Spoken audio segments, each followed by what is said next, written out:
Hello, ನಮಸ್ಕಾರ. ಇಂದು ಗ್ರಹಣದ ದಿನ. ಇವತ್ತು ಗ್ರಹಣದ ಇಂದಿನ ಪುರಾಣದ ಕಥೆಯನ್ನು ತಿಳಿಯೋಣ. ಸಮುದ್ರದ ಮಂಥನ ಕಥೆ ನಮ್ಮೆಲ್ಲರಿಗೂ ತಿಳಿದ ವಿಷಯ.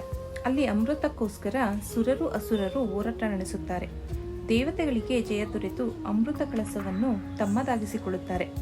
ದೇವತೆಗಳೆಲ್ಲ ಸಾಲಾಗಿ ನಿಂತು ಅಮೃತವನ್ನು ಸ್ವೀಕರಿಸುವುದಾಗಿ ನಿರ್ಧರಿಸುತ್ತಾರೆ.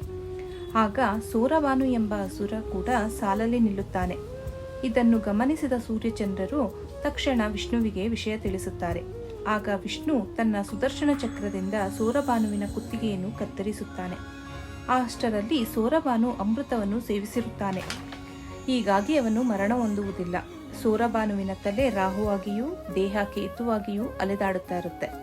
ಸೂರ್ಯಚಂದ್ರರೇ ವಿಷಯವನ್ನು ವಿಷ್ಣುವಿಗೆ ತಿಳಿಸಿದ್ದಾರೆ ಎಂಬ ಕಾರಣಕ್ಕೆ ಸಮಯ ಸಿಕ್ಕಾಗೆಲ್ಲ ಸೂರ್ಯ ಮತ್ತು ಚಂದ್ರರನ್ನು ನುಂಗುತ್ತಾನೆ. ದೇಹ ತುಂಡಾಗಿರುವುದರಿಂದ ಅವರು ಆಚೆ ಬರುತ್ತಾರೆ. ಹೀಗೆ ನುಂಗಿದಾಗ ಆಗುವುದೇ ಗ್ರಹಣ. ಇಂದು ನಡೆಯುವುದು ಚಂದ್ರಗ್ರಹಣ. ಇದು ನಮ್ಮ ಪುರಾಣದ ಕತೆ.